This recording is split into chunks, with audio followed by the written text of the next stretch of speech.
Hey, Overcomers. I'm Dara Marie. I'm your favorite mindset teacher. And this is Be an Overcomer, where you are inspired and empowered to walk by faith and use the gift of imagination to create the life you desire. So, Overcomers, today's message is live in your imagination. Basically, let the drive you. Whatever God has given you to do, that purpose, the vision, the dream, your goal, whatever it is that is on your heart, and you know that God has given you that to do, that is a part of your assignment. I want to encourage you to move towards it and move in faith and live it out boldly. Go towards that desire, that dream with boldness, right? The Bible even says to come boldly to the throne of grace. As children of God, we're not out here to live a powerless and a life filled of strain, struggle, and stress, and live from a victim standpoint. The word says that we are more than conquerors. That means whatever challenge you're facing right now, whatever is showing up in the 3D that looks like a challenge, that looks like a stress, I want to encourage you to move towards that thing with boldness. Move towards it with conviction, okay? So, Overcomers, I want to read to you from my latest book, Faith and Imagination, Keys to Effortless Living. This book, it's available on Amazon or my website at daramarieproductions.com. And I want to read to you from the section on focus. Some things are designed as distractions, and there are things aligned with your purpose. Do not allow the distractions to take you off course. No matter what, stay focused on your vision and what that looks like to you. Because everyone's vision is different, someone may have a dream to be a world-class athlete. At the same time, someone else may have the vision to be the best stay-at-home mom. Whatever your vision looks like to you, hold to that. Do not allow anyone to deter or diminish it. Keep pressing forward. As believers, we have to remember that the enemy's job is to distort or distract us from our God-given vision. I remain confident of this. I will see the goodness of the Lord in the land of the living. And that is from Psalm 27:13, the NIV version. When we lack focus, it is because we are distracted and not paying attention to what we should do. Neville Goddard once said, "You are only limited by weakness of attention and poverty of imagination. Where your attention goes, your focus will also go there. And when you are focused, your thoughts are directed towards what you want to create." I want to read his quote one more time. "You are only limited by weakness of attention and poverty of imagination." So we are only limited in not paying attention, basically, to the things that we should be paying attention and holding fast to our imagination. He says poverty of imagination. Too often, we starve that creative side of us, not really focusing on that dream, not really focusing on that goal because of present frustrations. But I want to encourage you, do not allow present frustrations to take you away from the future that God has for you. Because oftentimes when you have a dream, you have a goal, you have something that you know the Lord has placed on your heart, there are going to be things in the natural that's going to say, guess what? It's not going to happen for you. That you can't have that dream. You can't fulfill that thing.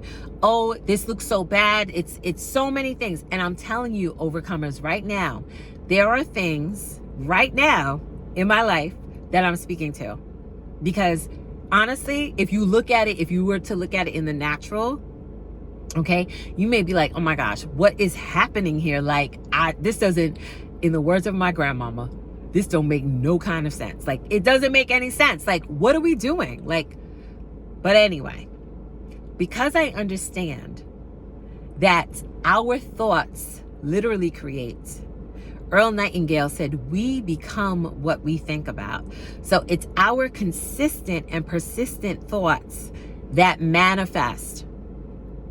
This is why the Bible says to speak to the mountain. You need to speak to the mountain. You need to decree the things that you want. You need to decree and declare the things that you want. Speak and think those things into existence.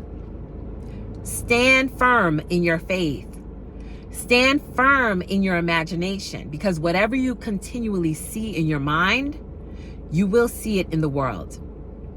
But too often, we keep talking about our problems, our circumstances, our situations, what's not working, how horrible this is or how horrible that is. And then we wonder why it just keeps magnifying and getting worse. It's like adding fuel to the fire. But I want to encourage you to let the drive you. Step on the gas towards your dreams, towards that destination. Push towards that goal. Some days you may feel like, you know what? Whew, I really just can't do it today. I'm not feeling as encouraged today. It doesn't look like it's going to work. And you might need to just take a minute. But take a minute, pause, but at the same time, keep going. Right? Just like when you're driving in the car and you get to a light and you need to stop, but then eventually you keep going. I want to encourage you to keep moving towards your dream. Let the drive you. Let that purpose push you, okay, to the promise, to the goal that God has for you, towards that vision, because it will manifest. If you keep seeing it in your mind, you keep speaking, you will have what you say. The Bible says, as a man thinks in his heart, so is he. What you keep thinking, start to call those things that be not as though they are, and watch them manifest. Watch them materialize into your reality. But you have to stay persistent. You have to stay persistent, and you must stay focused on your goals. The next book I want to read to you from is The Power of Awareness by Neville Goddard. And I want to read to you from this section here, and it's called Preparing Your Place. All is yours. Do not go seeking for that which you are. Appropriate it, claim it, assume it. Everything depends upon your concept of yourself. That which you do not claim as true of yourself cannot be realized by you. And then also I want to read, the assumption of the feeling of the wish fulfilled makes the future dream a present fact. So how do we bring, often people ask me, okay, so I have this dream, I have this vision, I have this goal, I see it in my mind. Now, how do I bring there here? How do you make that future dream a present fact? Like, how do you accelerate it? You stay persistent in that vision. So no matter what is showing up, if you have to, in your mind, you start thinking thoughts towards that thing. If it's a certain goal that you want to achieve, what does it feel like? Or I should say, what would it feel like if you had it now? If you had that relationship, if you had that certain dollar amount, if it might be you want to go back to school, whatever it is. If you had that thing in your hand, that degree in your hand, that certificate in your hand, that certain goal, if it had already manifested, how would you feel? What would you be doing now, okay, that you currently are not doing? Like in that version of you, in that highest version of you, in that next version of you, in that version that has that goal manifested, what does it look like? And you go there in your mind, and just like anything else in the world that we learn, you practice it. When you first learn how to drive, in order to become a good driver, you practiced it. Playing an instrument. When you first learn an instrument, you might not get it right away, but you get it through practice. Playing a sport. Anything is through practice. The artist works on their craft. Practice. It takes practice. So what you do, you practice in your mind, living out that thing as if it is now. If it's success, if it's health, you live it out now. As Neville Goddard says, you live boldly in your imagination. right? You assert the supremacy of your imagination over these so-called facts in this reality.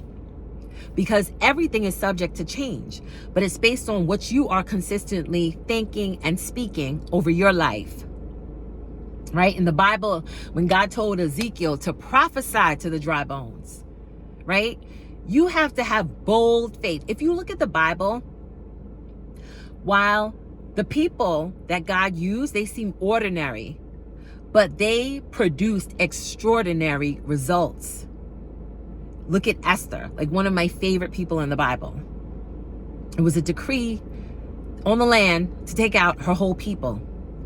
And it came upon her, on her mind, to go speak to the king. But she said, before I speak to the king, we need to fast. Get on a fast. And her faith was so strong that she said, if I perish, I perish. Like basically, if I die, I go to him and he, whatever, that's what it is. You have to have bold faith. When you're going towards your dream, when you're going towards your goal, because especially in the natural, there will be things, I'm telling you, overcomers, I'm telling you. There will be things in the natural that looks like this can't happen. It's not going to manifest. It's not going to materialize. This won't work. It's going to get worse. It's this, it's that, it's everything. But us as people of strong faith, when you know that you have strong faith, when you know that you are a conscious creator, when you know that like Esther, that you are here for such a time as this, you will start to prophesy over your life. You will start to prophesy over the situations in your life. And I'm telling you, when you move by faith, it must change. It must align with the things that you're thinking and speaking. So overcomers, I pray this blessed you. I pray to encourage you today. Let the drive you. Live boldly in your imagination. And that is how you will see things transform and change in your life. Okay? If you like this message, please comment, share, subscribe. If you like the message, join the channel. I appreciate you all so much for taking time out of your day to be here. Always be an overcomer.